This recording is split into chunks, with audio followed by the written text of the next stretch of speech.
மகர ராசினர் மகர ராசினரை பொறுத்த வரைக்கும் இந்த ஒரு மாதத்தை பொறுத்த வரைக்கும் பார்த்தீங்கன்னா உங்களுடைய பார்ட்னர்ஸ் கிட்ட, ஃப்ரெண்ட்ஸ் கிட்ட, அதே மாதிரி உங்களுடைய கணவர் அல்லது மனைவி கிட்ட, அவங்க இந்த மாதிரியான ஒரு நபர்கள் இடத்துல எல்லாமே நான் யாருன்னு தெரியல அப்படின்ற மாதிரியான ஒரு விஷயம், யாருன்னு தெரியல அப்படின்றத விட நான் தான் பெருசு அப்படின்ற மாதிரியான விஷயமாக ஒரு எண்ணங்கள் ஒரு ஜாஸ்தியா வரக்கூடிய ஒரு காலகட்டமாக பெரும்பாலான ஒரு மகர ராசினருக்கு இந்த ஒரு மாசம் இருக்குன்னு வச்சுக்கோங்களேன்.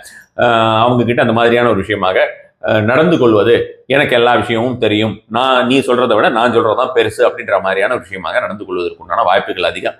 அது மாதிரியாக செய்வதன் மூலமாக இந்த ஒரு மாதத்திலே எப்ப பார்த்தாலும் ஒரு பிணக்குகள் அப்படின்ற மாதிரியான விஷயங்கள் வரும். அப்படி செய்யாம இருந்தா கண்டிப்பான முறையில வராது. ஸோ அதனால அந்த ஒரு விஷயத்துல ரொம்ப ரொம்ப கவனம் செலுத்த வேண்டியது.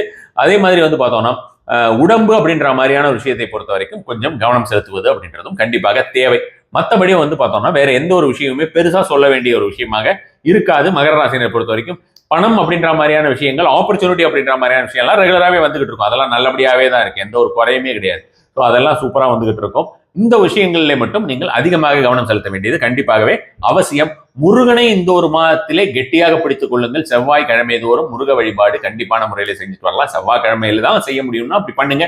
இல்லைன்னா டெய்லியே நீங்கள் இந்த ஒரு மாதத்திலே முருக வழிபாடு செய்வதுங்கிறது நல்ல ஒரு பலன் தரக்கூடிய ஒரு விஷயமா இருக்கும்னு வச்சுக்கோங்களேன். அதே மாதிரி பார்த்தோம்னா ஒரு ஆர்கியூமெண்ட்ஸ் அப்படிங்கிறது வெளியாள்களிடத்திலும் சரி வீட்டிலும் சரி இந்த ஒரு மாதத்தில் தவிர்ப்பது அப்படின்றது கண்டிப்பாகவே தேவை. இதை நான் ஏற்கனவே சொல்லிட்டேன்.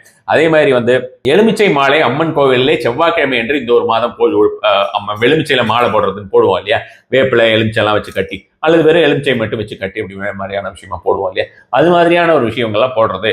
அப்புறம் இந்த மாதிரி அம்மன் கோயிலில் இருக்கக்கூடிய அந்த வேல்லாம் எல்லாம் திருசூலெல்லாம் இருக்குல்ல, அதுல பார்த்தோம்னா வேண்டுதல் செய்து கொண்டு அந்த சூலத்தில் எலுமிச்சை கொட்டி வைப்பார்கள். அது மாதிரியான விஷயங்களை உங்களுக்கு செய்ய முடியும்னா அதுவும் நீங்க செஞ்சுட்டு வாங்க. மகர ராசினருக்கு அது எல்லாமே நல்ல ஒரு பலனை தரக்கூடிய ஒரு விஷயமாக